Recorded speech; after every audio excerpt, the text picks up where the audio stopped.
Aku masih ingat jelas sore itu. Langit kota mulai mendung, dan angin yang meniup tirai jendela seolah ikut membisikkan pertanda buruk. Di ruang tamu, aku duduk bersama suamiku, Aldi, yang sejak tadi hanya menunduk dan sesekali memainkan jari-jarinya. Wajahnya terlihat tegang, berbeda dari biasanya. Kayaknya kamu harus pulang dulu ke rumah ibumu, Rin, ucapnya akhirnya, membuat jantungku serasa berhenti berdetak. Aku menatapnya, mencari-cari kejujuran dari raut wajahnya. Tapi yang kutemui hanyalah ketidaknyamanan dan kebohongan yang disembunyikan di balik tatapannya yang menghindar. Pulang? Maksudnya? Tanyaku perlahan, berusaha tetap tenang meski perasaanku mulai kacau. Ibumu sakit, kan? Kamu lebih baik pulang dulu, jaga beliau. Di sini juga kamu kelihatan capek terus. Di desa, kamu bisa lebih tenang, jawabnya sambil tersenyum, senyum yang dipaksakan. Aku tahu ibuku memang sedang sakit. Tapi selama ini, aku selalu membagi waktu antara mengurus ibu, anakku yang masih 5 tahun, dan rumah tangga kami. Aku tidak pernah mengeluh. Karena bagiku, keluarga adalah segalanya. Terus kamu sendiri gimana? Tanyaku pelan. Aku bisa sendiri. Lagi pula, kamu nggak usah mikirin aku. Nanti kalau keadaan sudah tenang, aku jemput. Aku mengangguk, meski hatiku merasakan yang sebaliknya. Ada sesuatu yang janggal. Biasanya Aldi tidak pernah setenang ini saat menyuruhku pergi. Ia bukan tipe suami yang romantis, tapi juga bukan orang yang tega meninggalkanku dan anak kami. Malam itu aku mulai berkemas. Anak kami, Reno, terus bertanya, kita beneran mau pulang ke rumah nenek, Bu? Ayah nggak ikut? Aku hanya tersenyum dan mengangguk. Nanti ayah nyusul, Nak. Kita jaga nenek dulu ya. Keesokan paginya, kami berangkat ke desa dengan membawa 1 koper dan beberapa kantong plastik. Tidak ada pelukan hangat dari suami. Tidak ada kalimat, hati-hati di jalan, yang biasanya diucapkannya.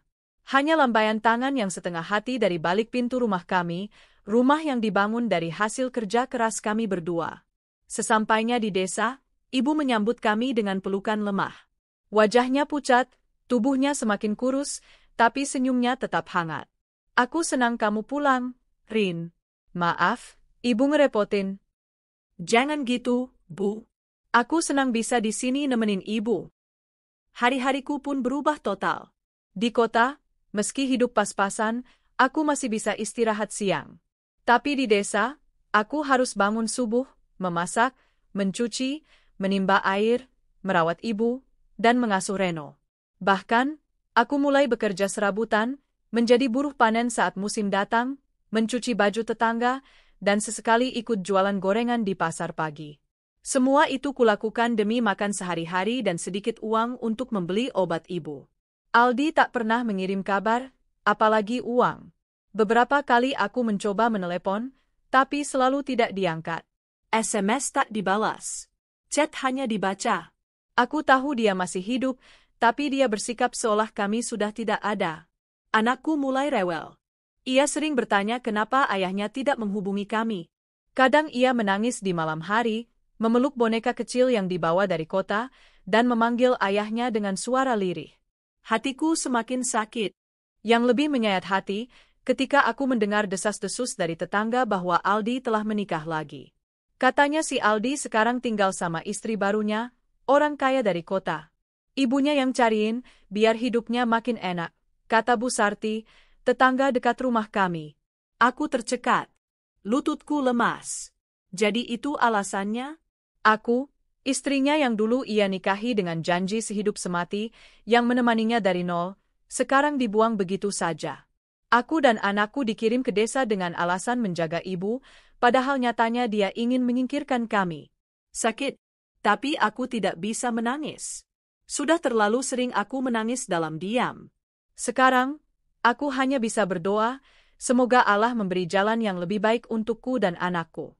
Hari demi hari ku lalui dengan penuh perjuangan.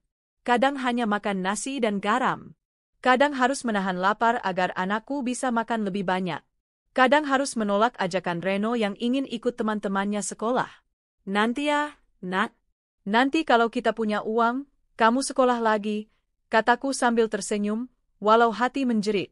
Ibu makin sering batuk dan sesak. Tapi biaya ke puskesmas saja tidak ada. Aku hanya bisa membelikan obat warung seadanya. Kadang menangis di dapur setelah melihat ibu tertidur dengan napas berat dan anakku memeluk perutnya yang lapar. Dalam kesendirian itu, aku tetap berusaha tegar. Aku tidak ingin semua ini membuatku kalah. Aku ingin membuktikan bahwa aku bisa bertahan. Aku masih punya harga diri, meski suamiku telah merenggut semua yang pernah kupunya, rumah, kebahagiaan, dan mimpi. Sampai suatu hari, aku melihat foto pernikahan Aldi dan perempuan cantik itu di media sosial temanku. Mereka berdiri di depan rumah yang dulunya kami tempati. Rumah itu sudah dicat ulang, taman depan dirapikan. Dan mereka berdiri di sana, tersenyum bahagia, seolah tidak pernah ada aku dan anakku dalam hidup mereka. Aku menatap layar ponsel lama itu lama sekali. Air mataku jatuh, tapi hanya 1-2. Selebihnya adalah kebisuan yang dalam. Luka yang tak bisa disembuhkan oleh apapun, kecuali keikhlasan. Aku tahu ini bukan akhir hidupku. Aku tahu, jika aku menyerah sekarang, aku akan menghancurkan masa depan anakku. Maka, aku memilih bangkit. Aku memilih untuk tidak meminta-minta. Aku akan berdiri, meski harus terseok-seok. Aku akan menghidupi anakku, merawat ibuku, dan tetap berjalan meski tanpa suami di sisiku. Aku hanya seorang perempuan desa, tapi aku punya hati yang tidak mudah dihancurkan. Dan dari balik luka dan debu tanah desa ini, aku tidak tahu bahwa hidupku akan segera berubah. Karena seseorang akan datang. Seseorang yang akan melihat luka itu, dan tak hanya meneteskan air mata untukku, tapi akan menjahitnya perlahan, dengan cinta dan ketulusan yang belum pernah kurasakan. Tapi untuk saat ini, aku hanya bisa duduk di beranda rumah ibu, memandang senja yang meredup, sambil menimang Reno yang tertidur di pangkuanku. Sambil berdoa dalam hati, "Ya Allah, kuatkan aku. Jangan biarkan aku hancur. Aku masih ingin bertahan, demi anakku." Pagi itu udara masih dingin. Kabut menyelimuti halaman depan rumah ibu yang mulai rapuh dimakan usia. Aku baru saja selesai menyapu halaman ketika Reno menarik ujung bajuku. "Bu, hari ini Senin, teman-teman Reno sekolah," ucapnya lirih sambil menunjuk beberapa anak tetangga yang berjalan riang menuju SD di ujung jalan desa. Aku tercekat. Setiap hari aku harus menjadi ibu yang kuat. Tapi untuk menjawab pertanyaan anak sekecil Reno, aku sering kehilangan kata. Aku jongkok di hadapannya, mengusap rambutnya yang kusut, dan berusaha tersenyum. "Nanti ya, Nak. Kalau uang kita cukup, Reno bisa sekolah lagi. Sekarang kita bantu nenek dulu ya." Reno hanya diam. Ia anak yang manis, tidak banyak menuntut. Tapi aku tahu, di hatinya pasti ada kecewa yang tak bisa ia ucapkan. Beberapa tetangga mulai membicarakan kami. "Kasihan, masih kecil sudah nggak sekolah. Suaminya kemana sih? Masa anaknya dibiarkan begitu? Katanya si Aldi udah nikah lagi sama perempuan kota." Aku pura-pura tidak dengar. Tapi rasanya seperti ditusuk berkali-kali. Tak hanya oleh ucapan mereka, tapi oleh kenyataan bahwa semua itu benar. Suamiku benar-benar telah menikah lagi, dan yang lebih menyakitkan, dia tidak sedikit pun peduli pada aku dan anaknya. Suatu malam, aku memberanikan diri meneleponnya lagi. Berkali-kali nada sambung terdengar, tapi tak pernah diangkat.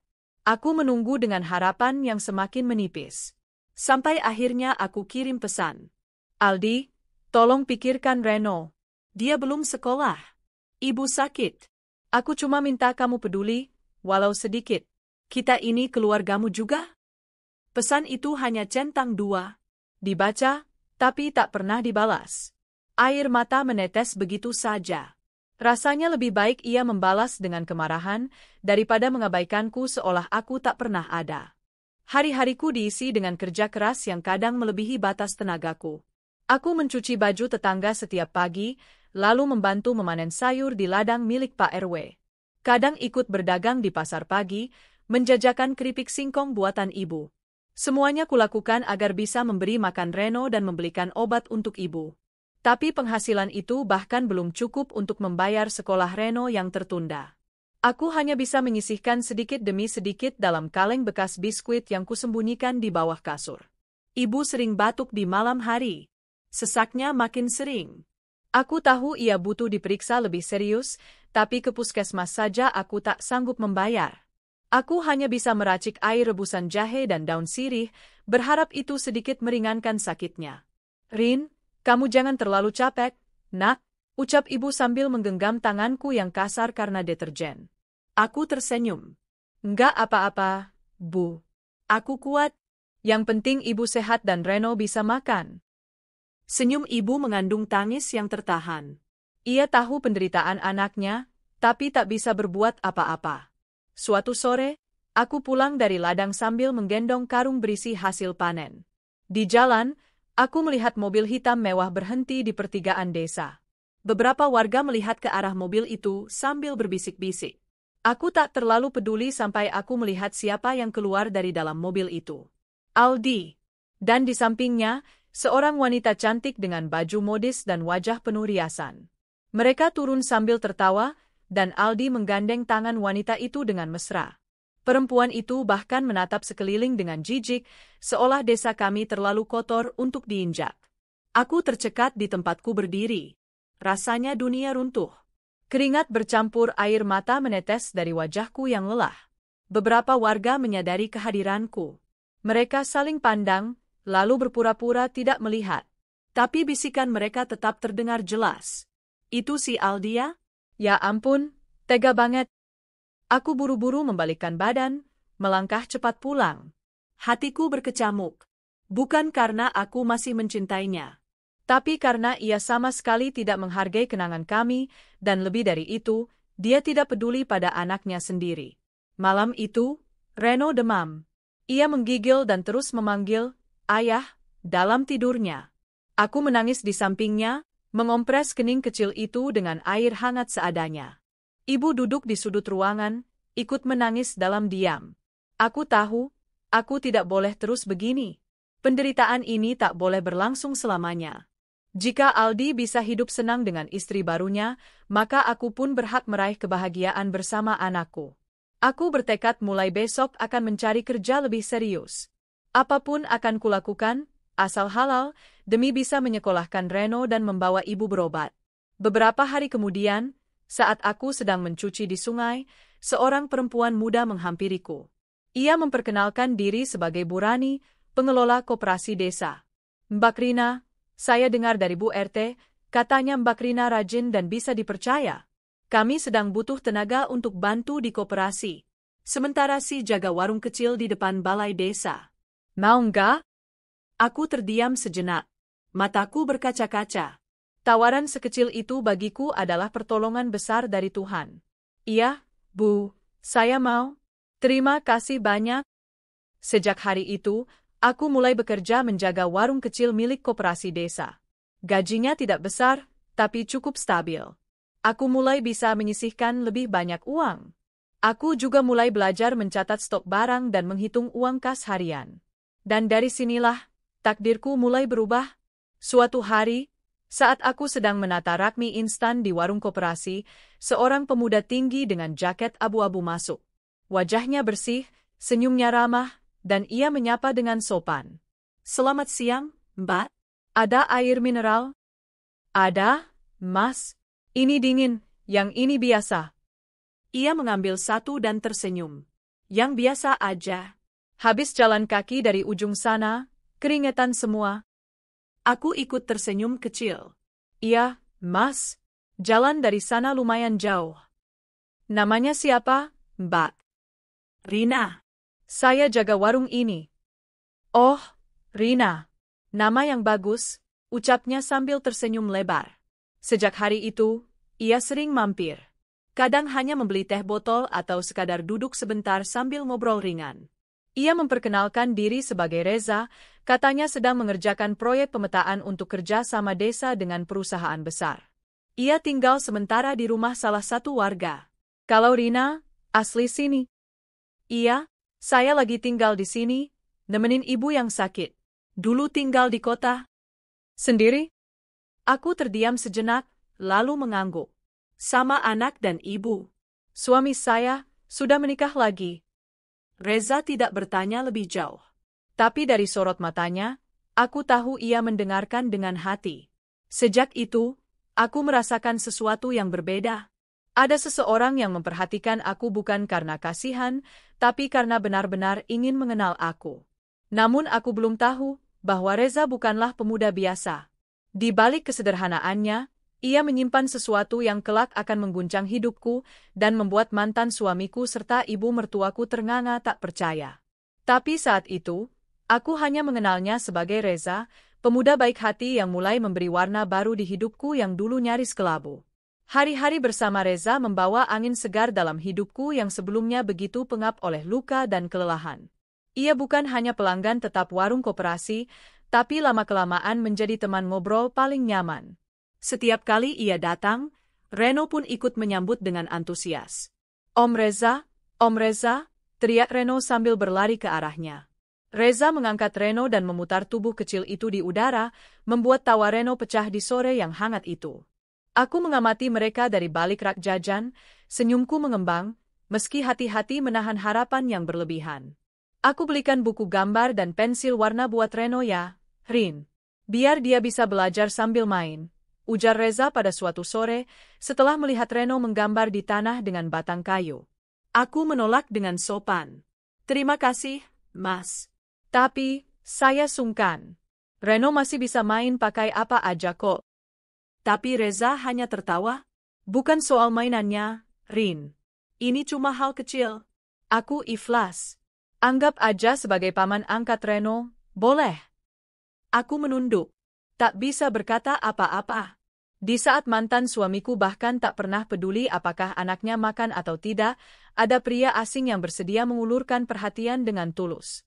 Hubungan kami kian dekat. Reza sering membantu jika aku harus izin dari warung untuk mengantar ibu ke puskesmas atau mengambil obat. Ia juga kadang mengantarkan hasil panen ke pasar dengan motornya tanpa pernah minta imbalan. Warga desa mulai memperhatikan kedekatan kami. Kayaknya Mas Reza suka sama kamu, Rin, bisik Bu RT pada suatu pagi saat kami bersih-bersih balai desa. Aku tersenyum gugup. Ah, Bu, Reza itu orang kota. Pasti banyak perempuan cantik di sana. Mana mungkin? Justru itu, Rin. Orang baik bisa lihat perempuan baik juga. Jangan minder. Kamu itu cantik dan kuat. Aku tak menjawab. Tapi kata-kata itu terus berputar di kepalaku. Pada suatu sore yang mendung, Reza datang ke rumah membawa bingkisan. Di dalamnya ada beberapa buah tangan, obat herbal untuk ibu, dan baju baru untuk Reno. Ibu kamu gimana hari ini? Tanyanya sopan sambil duduk di tikar depan rumah. Ibu mulai mendingan. Terima kasih obatnya ya, Mas. Jawabku. Reza mengangguk. Ia diam sebentar, lalu memandangku penuh makna. Rin, maaf ya kalau aku terlalu sering datang. Tapi aku nggak bisa bohong. Aku nyaman di sini. Sama kamu, sama Reno, sama suasana desa ini. Aku menelan ludah. Ada sesuatu di nadanya yang tak biasa. Aku tahu kamu pernah disakiti. Aku juga nggak mau tiba-tiba datang dan nyakitin kamu lagi. Tapi kalau kamu bersedia, aku ingin serius.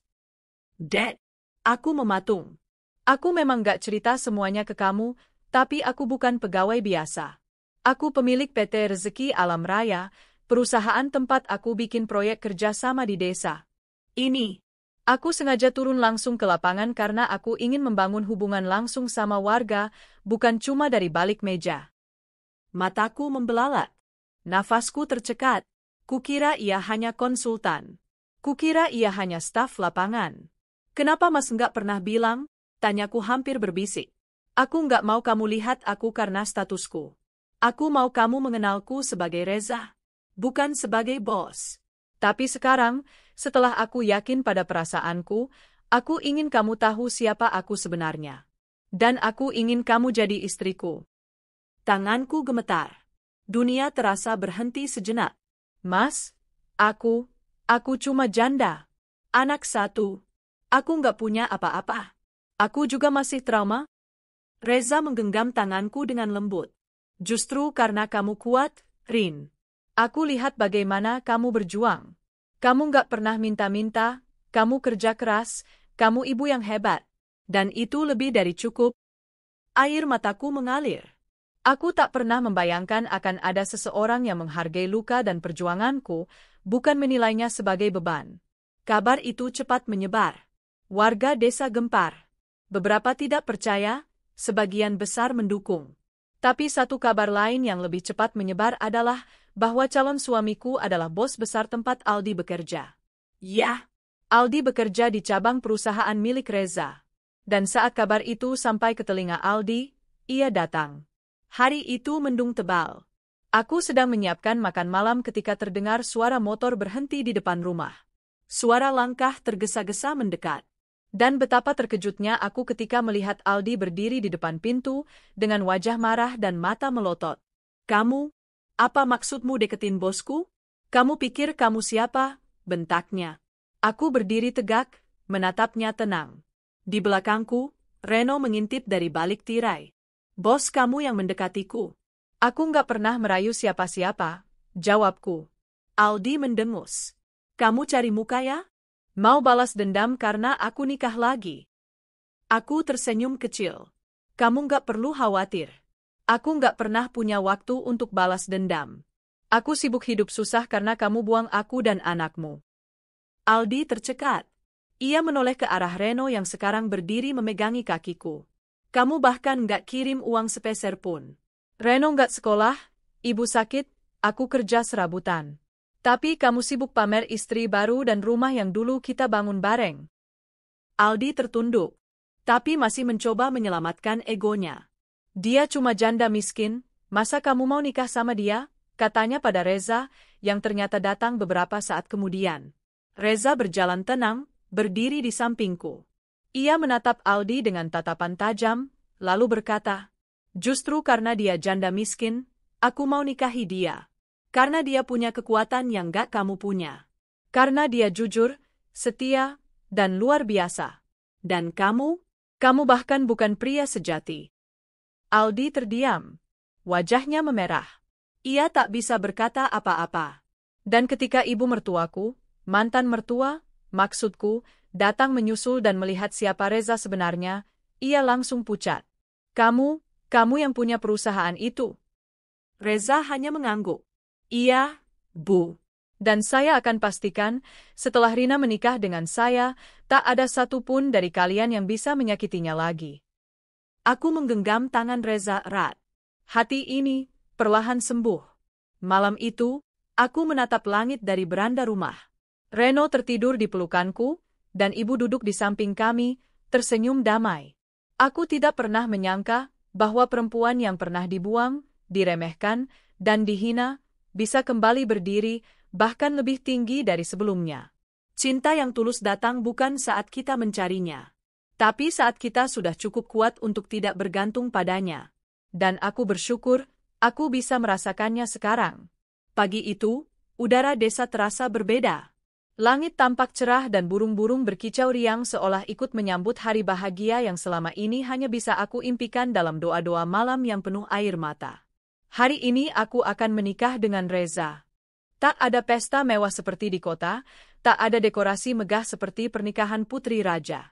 Tapi bagi kami, tenda sederhana di halaman balai desa, bunga-bunga dari taman warga, dan iringan doa tulus dari tetangga, semuanya jauh lebih indah dan berarti. Ibu duduk di kursi roda di samping panggung pelaminan. Meski masih lemah, wajahnya cerah bersinar. Ia mengenakan kebaya biru muda, rambutnya disanggul rapi oleh Bu RT dan beberapa ibu desa yang membantuku sejak pagi. "Bu, Rina sudah sampai di sini, berkat doa ibu juga?" bisikku sambil menggenggam tangannya sebelum naik ke pelaminan. Air mata menetes di pipinya yang keriput. "Nak, kamu pantas bahagia. Kamu sudah terlalu lama disakiti." Reza datang mengenakan beskap coklat tua. Senyumnya begitu teduh, dan tatapannya lurus menembus hatiku. Ia menggenggam tanganku saat akad nikah dimulai, dan hanya dalam beberapa menit, aku resmi menjadi istrinya. Selesai ijab kabul, Reno langsung memeluk kaki Reza sambil berkata, "Om Reza sekarang jadi ayah Reno." "Ya." Reza mengangkatnya tinggi dan mencium pipi anakku itu. "Iya. Mulai sekarang ayah Reza akan jagain Reno seumur hidup." Tepuk tangan meledak dari para tamu, sebagian besar warga desa. Tak sedikit yang terisak melihat momen sederhana tapi penuh haru itu. Bahkan Bukades sampai menitikkan air mata. Tapi kebahagiaan kami belum selesai diuji. Belum 2 hari kami menikah, kabar itu datang. Ibu mertuaku, yang dulu mengusirku dari rumah karena menganggap aku tak pantas menjadi istri Aldi, datang ke rumah orang tuaku dengan wajah cemas. "Rina, tolong bantu Aldi, dia dipecat dari pekerjaannya," ucapnya tanpa basa-basi. Aku terpaku. "Maaf, Bu. Tapi saya tidak tahu menahu soal pekerjaan Aldi," jawabku tenang. Ia mengangguk gelisah. "Tapi katanya itu karena kamu sekarang istrinya Pak Reza." Aku menatap matanya langsung. "Saya tidak pernah minta Reza melakukan apapun, Bu. Tapi kalau Reza sebagai atasan menilai Aldi tidak layak, saya tidak berhak ikut campur." Wajah ibu mertuaku memerah. Nada suaranya mulai meninggi. "Kamu pasti memengaruhinya. Kamu pasti dendam sama Aldi dan balas dengan cara halus seperti ini." Aku menghela napas. Dulu saat saya ditendang dari rumah itu, Bu tidak pernah peduli apakah saya dan Reno akan makan atau tidak. Sekarang, saya hanya ingin hidup tenang. Tolong jangan datang membawa masalah. Ia berdiri dengan kasar dan melengos pergi tanpa pamit. Tapi aku tak menyesal. Karena aku tahu, sekarang aku punya hak untuk melindungi diriku sendiri dan anakku. Beberapa hari kemudian, Aldi datang sendiri. Kali ini tak ada arogansi di matanya. Tak ada nada tinggi dalam suaranya. Ia duduk di kursi bambu depan rumah sambil menunduk. "Rin, aku salah," katanya pelan. Aku diam. Tak ingin memotong. "Aku terlalu nurut sama ibu. Kupikir kamu gak akan bisa hidup tanpa aku. Kupikir kamu cuma beban." Aku tersenyum pahit. "Dan kamu akhirnya tahu bahwa aku bisa hidup lebih baik tanpamu." Ia mengangguk perlahan. "Iya, kamu ternyata jauh lebih kuat dari yang aku sangka. Aku kehilangan semuanya, Rin. Kerjaanku, istriku sekarang juga meninggalkanku setelah tahu aku dipecat. Rumah itu juga dijual ibu untuk bayar utang." Aku menatapnya, tak ada lagi dendam di hatiku, hanya rasa kasihan. Tapi bukan kasihan yang membuatku lemah, melainkan kasihan dari seseorang yang sudah bangkit dan tidak akan pernah kembali ke tempat semula. "Maaf, Aldi. Aku sudah tidak ada dendam. Tapi juga tidak ada cinta yang tersisa," kataku tegas. Ia menunduk, tak bisa berkata apa-apa lagi. Reno yang sedang menggambar di teras hanya melirik sekilas, lalu kembali fokus pada coretan warnanya. Bagi anak sekecil dia, Reza sudah lebih dari cukup sebagai sosok ayah.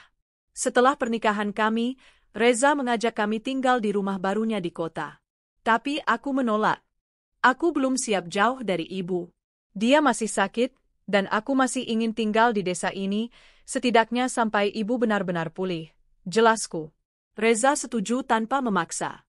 Ia bahkan merenovasi rumah ibu menjadi lebih layak, memperbaiki atap, mengecat dinding, dan membangun kamar mandi yang bersih. Ia juga menyewa perawat untuk membantu menjaga ibu setiap pagi dan sore. "Kalau kamu bahagia di sini, aku juga bahagia," katanya sambil menggenggam tanganku saat senja tiba. Aku menatapnya dengan haru. Dulu aku hanya ingin bertahan hidup. Tapi sekarang, aku punya hidup yang layak. Beberapa bulan kemudian, Reno mulai masuk sekolah. Reza yang mendaftarkannya langsung ke SD favorit desa, bahkan membelikan semua perlengkapannya lengkap dari seragam hingga tas dan alat tulis. Hari pertama sekolah, aku menangis melihat Reno berjalan dengan rapi dan semangat. Anak itu tak pernah protes, tapi hari itu ia berbisik, "Aku senang, Bu." "Terima kasih." Reza memelukku dari belakang. Aku yang harusnya bilang terima kasih. Karena kamu dan Reno telah memberi arti pada hidupku. Namaku kini mulai dikenal, bukan sebagai mantan istri Aldi, tapi sebagai istri dari pemilik perusahaan yang membantu banyak warga. Aku dipercaya menjadi ketua kelompok ibu-ibu pengrajin makanan ringan yang dibina oleh Reza. Dari situ, kami mulai mengekspor keripik dan kue kering ke kota. Ibu juga makin sehat, wajahnya cerah, tawanya kembali terdengar di pagi hari. "Reza itu malaikat buat kamu, Nak," ucapnya suatu sore. "Tapi kamu juga malaikat buat dia. Tuhan mempertemukan kalian karena kalian saling menyembuhkan." Dan aku percaya itu. Suatu hari, aku dan Reza menghadiri pertemuan perusahaan pusat di kota. Di sana, aku bertemu lagi dengan banyak orang penting, termasuk beberapa mantan rekan kerja Aldi yang dulu ikut meremehkanku. Salah satu dari mereka, seorang manajer, menghampiri sambil terkekeh canggung. "Kamu sekarang ibu bos, ya? Padahal dulu kamu cuma istri tukang administrasi." Aku tersenyum ramah. "Ya, dulu saya cuma istri tukang administrasi. Tapi sekarang, saya juga pemilik sebagian saham perusahaan ini." Mereka terdiam. Tak perlu teriak. Tak perlu membalas dendam.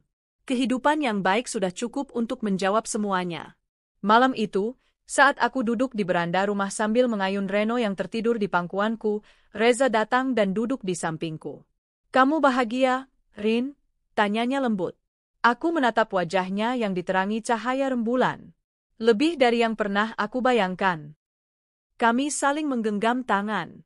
Tak ada janji berlebihan, hanya keyakinan bahwa luka bisa sembuh, bahwa orang baik tidak akan selamanya menderita, dan bahwa Tuhan memang selalu punya cara membalikkan hidup seseorang yang sabar dan ikhlas.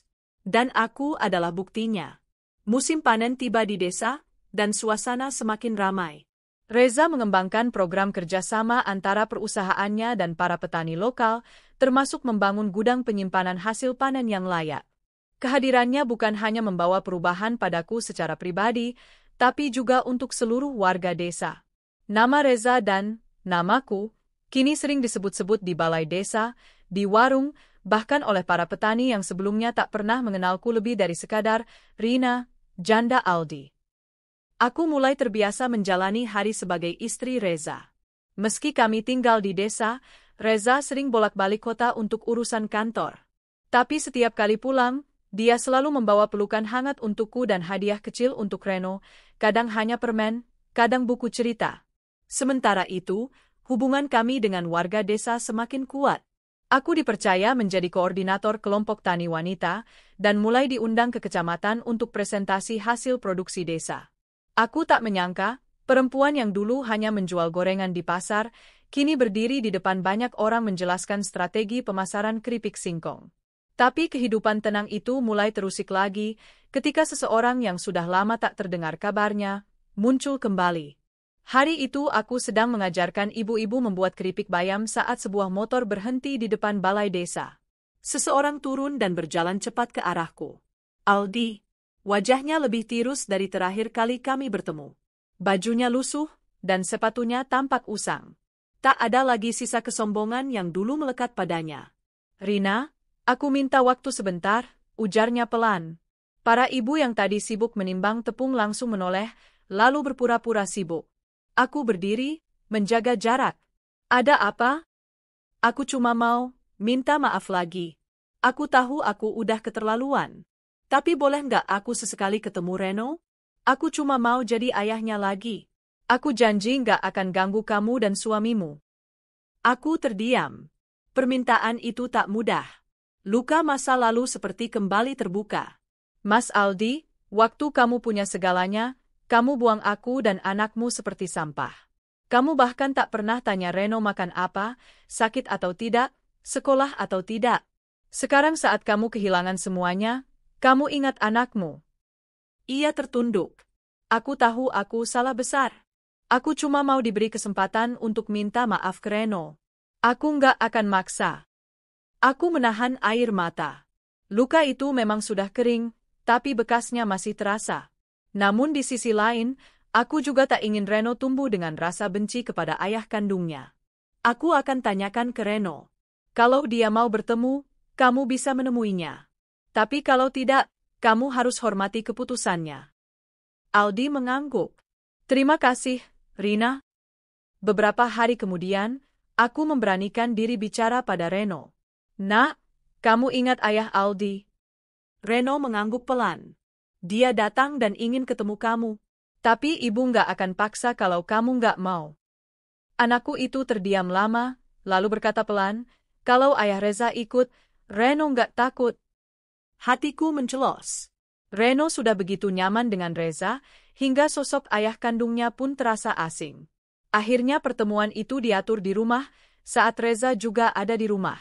Aldi datang dengan canggung, membawa sebungkus roti dan mainan mobil-mobilan kecil. Ini buat kamu, nak, katanya sambil menyodorkan mainan. Reno mengambilnya dengan hati-hati, lalu duduk di sampingku. Tak ada pelukan, tak ada tawa, hanya diam yang panjang. Aldi berusaha tersenyum, tapi Reno tetap bersikap kaku. Setelah beberapa menit, Aldi pamit, dan tak ada permintaan untuk bertemu lagi. Malamnya, Reno memeluk Reza erat. Ayah Reza, jangan pergi ya. Reza mencium rambut Reno. Ayah di sini terus, nak. Untuk kamu dan ibu. Beberapa minggu kemudian, mertuaku, mantan mertuaku, juga datang. Kali ini dengan wajah dan suara berbeda. Tak lagi angkuh. Ia bahkan membawa makanan dan buah untuk ibu. Saya cuma mau silaturahmi, Rin, katanya. Saya tahu dulu saya kejam, saya juga terlalu percaya pada uang dan kedudukan.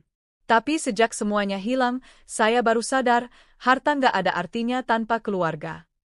Aku menatap wajahnya yang lebih tua dari sebelumnya. Matanya bengkak, mungkin karena tangis atau kurang tidur. Saya sudah tidak menaruh dendam, Bu. Tapi saya mohon, jangan ganggu ketenangan saya lagi, kataku lembut tapi tegas. Ia mengangguk. Tapi entah bagaimana, sejak saat itu, ibu mertuaku mulai sering berusaha mendekati keluargaku lagi. Ia memberi makanan ke Reno saat kami lewat depan rumahnya, atau menyapa Reza dengan sopan seolah-olah menantu yang dulu ia benci itu adalah pahlawan baginya. Reza hanya menanggapinya dengan ramah tapi jaga jarak. Ia tahu, aku masih belum benar-benar pulih dari luka masa lalu. Kita bersikap baik, tapi jangan biarkan mereka masuk terlalu jauh, ujarnya sambil menggenggam tanganku saat kami duduk di tepi sawah sore itu. Aku mengangguk. Aku sudah terlalu lama belajar bertahan, Mas. Sekarang aku cuma ingin hidup dengan tenang. Reza mengusap rambutku pelan. Kamu sudah melewati badai, Rin. Dan sekarang, kamu adalah pelangi itu sendiri. Beberapa bulan kemudian, aku mendapatkan kabar menggembirakan, ibuku dinyatakan sembuh dari penyakitnya. Dokter memperbolehkan beliau untuk beraktivitas ringan dan tak perlu lagi konsumsi obat setiap hari. Hari itu kami syukuran kecil-kecilan di rumah. Dan hari itu juga aku tahu, aku sedang mengandung. Aku hamil. Reza sampai meneteskan air mata ketika mendengar kabar itu dari bibirku langsung. Ia memelukku dan Reno bersamaan. Akhirnya, Tuhan memberi kita anugerah lagi. Aku menangis haru. Bukan karena aku tidak siap, tapi karena rasa syukur yang begitu dalam. Tuhan mengganti setiap air mata yang kuteteskan dulu dengan kebahagiaan yang tak terbayangkan. Kini hidupku benar-benar berubah. Dari janda yang terusir, kini aku menjadi istri yang dicintai dan dihargai, ibu dari anak-anak yang tumbuh dalam cinta, dan perempuan desa yang dipercaya banyak orang. Banyak yang dulu mencibir, kini menghormat. Banyak yang dulu menolak, kini mencari kedekatan. Tapi aku tak perlu membalas. Karena cukup dengan hidup yang bahagia, aku sudah membuktikan semuanya. Dan aku tahu, setiap perempuan yang pernah disakiti, jika tetap sabar, tetap kuat, dan tetap percaya, pasti akan mendapatkan gilirannya untuk bahagia. Aku, buktinya. Hidup kembali memberiku kejutan indah. Kehamilan ini seperti pelengkap dari semua harapan yang dulu hanya bisa kutuliskan dalam doa. Hari-hariku berubah. Aku bukan hanya ibu untuk Reno, istri untuk Reza, tapi juga calon ibu dari kehidupan baru yang kini tumbuh di rahimku. Reno, yang dulu begitu pendiam dan cenderung menyimpan luka batin karena masa kecil yang sulit, kini tumbuh jadi anak yang ceria. Sejak tahu akan memiliki adik, dia jadi lebih protektif. Setiap pagi, dia akan mengecup perutku sambil berbisik, "Adat harus kuat, ya. Kakak Reno nanti jagain." Aku selalu tersenyum setiap melihat Reza memperhatikan Reno. Mereka main bola di halaman belakang rumah setiap sore. Kadang, Reza bercerita soal pekerjaan, dan Reno, meskipun belum mengerti, tetap mendengarkan sambil sesekali tertawa. Namun kehidupan tak selalu datar. Setenang-tenangnya laut, ombak tetap datang sesekali. Suatu sore, saat perutku sudah membuncit besar, aku diminta datang ke kecamatan. Aku tak tahu bahwa hari itu, aku akan diundang sebagai narasumber dalam seminar kewirausahaan perempuan desa. Nama kelompok produksi kami ternyata sudah sampai ke telinga pemerintah kabupaten. Produk-produk yang kami kembangkan bersama ibu-ibu desa dianggap berhasil meningkatkan perekonomian lokal. Aku hadir di acara itu dengan kebaya sederhana dan jilbab berwarna pastel. Waktu maju ke depan untuk menyampaikan pengalaman, semua orang menatap penuh perhatian. Tapi satu pasang mata di antara hadirin membuatku tercekat. Ibu mertuaku. Ya, mantan mertuaku. Duduk di baris belakang, mengenakan baju yang tampaknya baru, namun wajahnya tampak jauh lebih tua dari terakhir kulihat. Setelah acara selesai, ia mendatangiku sambil menggenggam tanganku. Rina, aku bangga padamu. Aku hanya tersenyum. Bukan senyum yang sinis, tapi senyum yang lahir dari ketenangan. Terima kasih, Bu. Saya hanya ingin hidup bermanfaat, jawabku.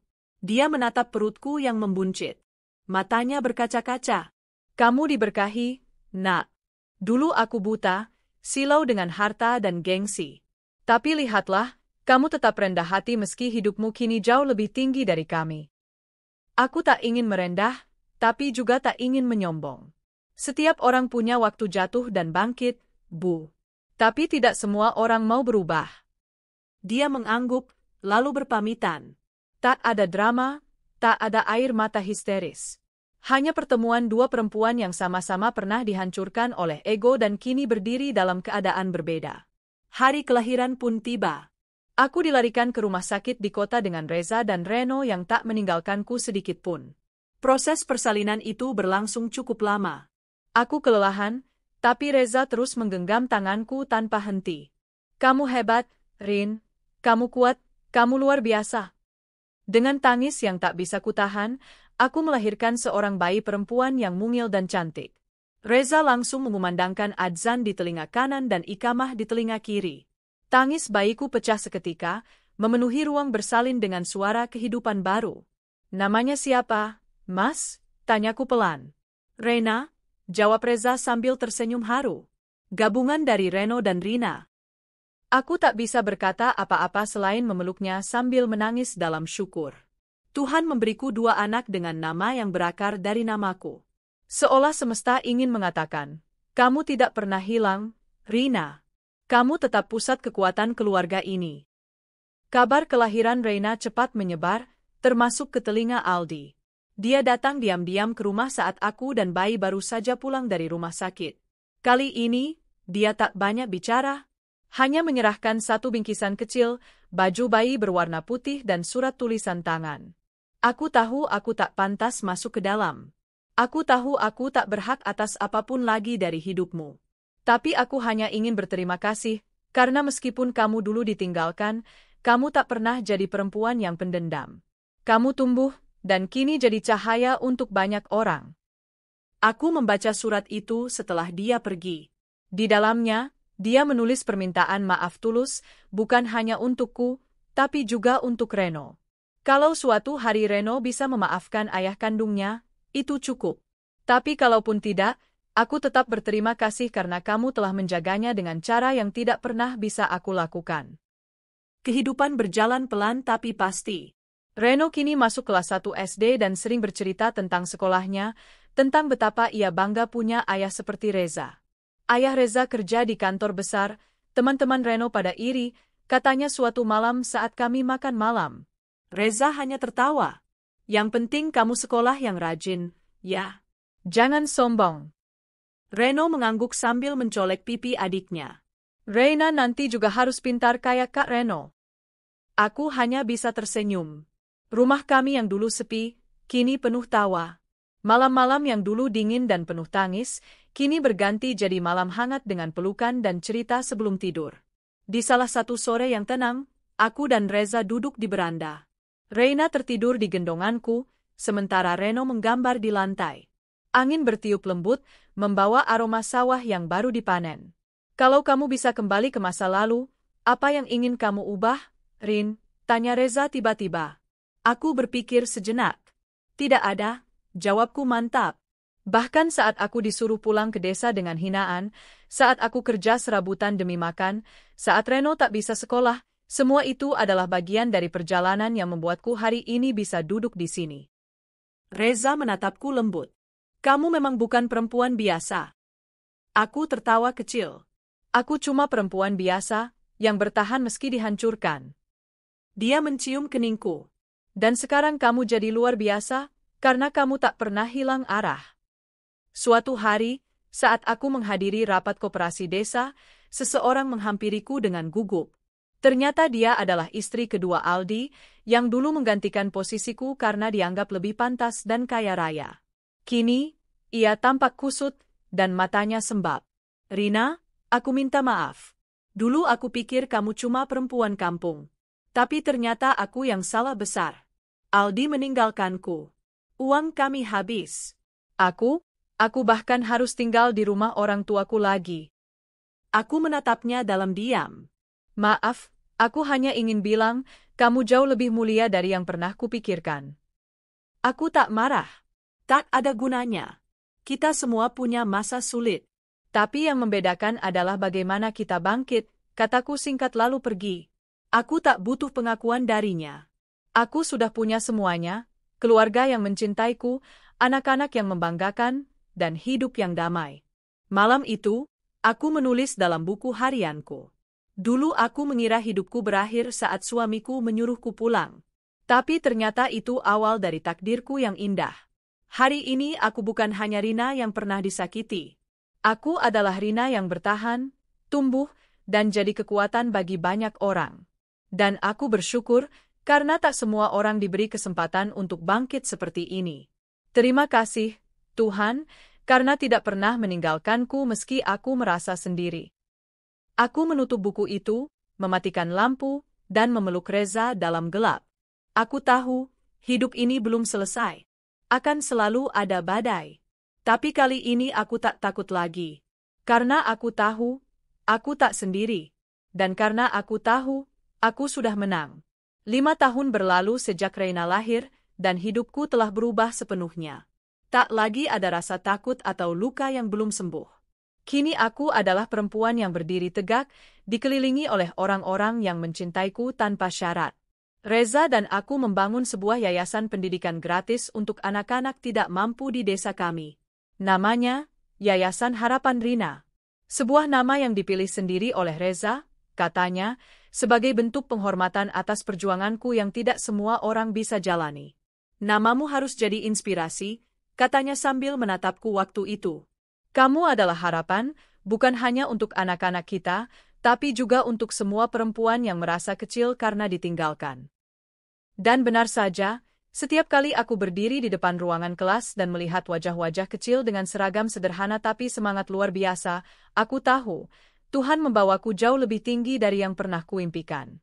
Suatu hari, aku dan Reza diundang ke acara besar di kota. Ternyata, perusahaannya, tempat ia menjadi CEO dan pemilik saham terbesar, mengadakan ulang tahun ke-25. Acara itu mengundang seluruh karyawan dari seluruh cabang, termasuk karyawan tingkat bawah hingga staf kantor pusat. Termasuk Aldi, mantan suamiku. Aku tahu dia masih bekerja di sana, tapi berada di bawah divisi yang jauh dari jangkauan eksekutif. Setelah jatuh bangkrut karena pernikahan keduanya, Aldi kembali melamar pekerjaan dan diterima kembali sebagai staf biasa. Reza tahu tentang masa lalu kami, tapi dia tak pernah mempermalukannya. Itu sikap Reza, tenang, dewasa, dan penuh wibawa. Saat aku turun dari mobil di depan ballroom hotel tempat acara diadakan, aku mengenakan gamis satin navy dengan jilbab senada. Rambutku disanggul rapi di dalam, dan wajahku dirias ringan oleh seorang sahabat dari desa yang kini menjadi mua profesional. Di sampingku, Reza mengenakan jas biru tua, dan Reno serta Reina ikut dalam balutan busana formal yang membuat mereka tampak seperti keluarga dari kalangan ningrat. Kami berjalan masuk, dan semua mata langsung tertuju pada kami. Bukan karena berlebihan, tapi karena aura damai dan anggun yang kami pancarkan. Aku menggenggam tangan Reza erat. Dia membalas genggamanku sambil tersenyum. Beberapa tamu mulai membisikkan nama kami. Itu Bu Rina, istri Pak Reza. Cantik ya, katanya dulu perempuan desa. Di salah satu sudut ballroom, Aldi berdiri dengan nampan berisi gelas minuman. Dia tampak kaget saat melihatku. Tangannya gemetar sedikit, hampir menjatuhkan nampan. Aku menatapnya tenang. Aku tak berniat menyombong. Hanya ingin menunjukkan padanya bahwa aku baik-baik saja. Bahkan lebih dari sekadar baik-baik saja. Tak lama, MC memanggil Reza ke atas panggung untuk memberikan sambutan sebagai CEO. Sebelum naik, dia menoleh padaku, lalu menggenggam tanganku dan berkata, "Naik yuk, temani aku. Mereka harus tahu siapa pilar hidupku." Aku mengangguk. Saat kami berdiri di atas panggung, lampu sorot mengarah pada kami. Reza berbicara dengan penuh karisma. "Selamat malam semuanya. Hari ini, kita merayakan ulang tahun ke-25 perusahaan ini. Tapi izinkan saya menyampaikan satu hal penting, bahwa kesuksesan perusahaan ini tak hanya karena kerja keras tim, tapi juga karena seorang perempuan hebat yang mendampingi saya dalam kehidupan pribadi. Perempuan yang mengajarkan saya apa arti sabar, tulus, dan membangun dari bawah. Dia bukan hanya istri saya, tapi inspirasi hidup saya." Semua tamu bertepuk tangan. Aku hanya bisa menunduk menahan air mata haru. Reza melanjutkan, "Dan untuk semua perempuan di luar sana yang merasa hidupnya hancur karena dikhianati atau diremehkan, saya ingin bilang, kalian tidak sendirian. Karena perempuan di samping saya ini juga pernah berada di titik nol. Dan hari ini, dia adalah fondasi dari yayasan kami dan ibu dari 2 anak hebat." Air mataku tak bisa ditahan lagi. Tapi itu bukan air mata luka, itu air mata kemenangan. Setelah acara selesai, beberapa mantan kerabat Aldi datang menghampiri. Ibu Aldi datang bersama seorang perempuan parubaya, ternyata itu mantan istri kedua Aldi. Mereka berdua tampak kikuk di hadapanku. "Rina, maafkan kami, dulu kami buta," kata ibunya dengan suara pelan. Aku menatap mereka dengan mata lembut. "Saya sudah memaafkan sejak lama, Bu. Hidup ini terlalu singkat untuk menyimpan dendam." Mereka menangis, dan aku hanya bisa tersenyum. Tak perlu ada permusuhan.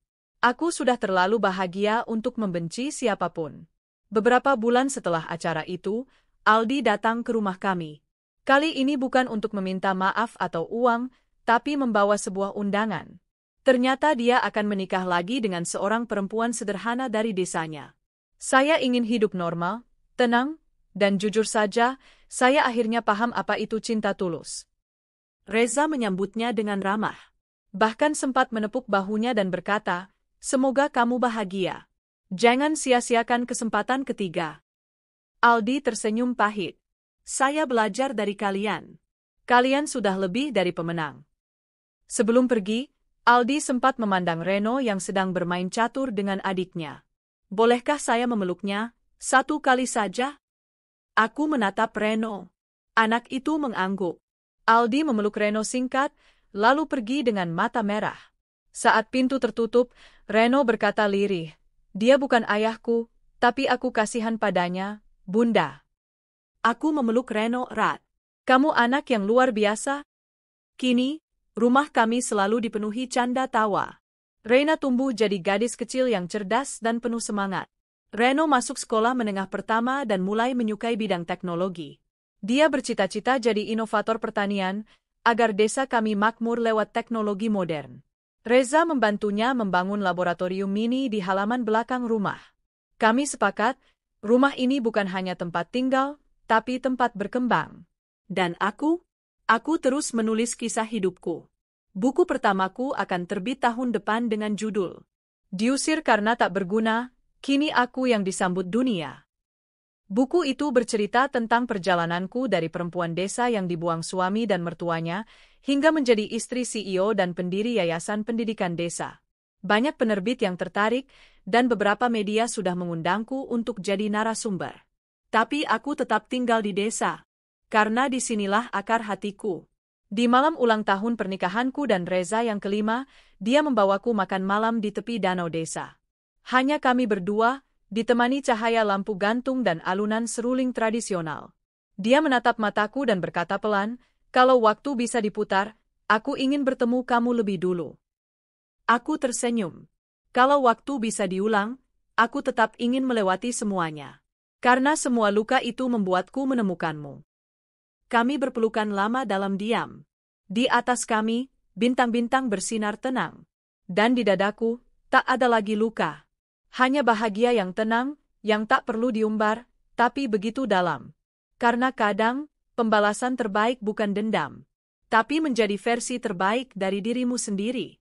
Dan hari ini, aku telah sampai di sana.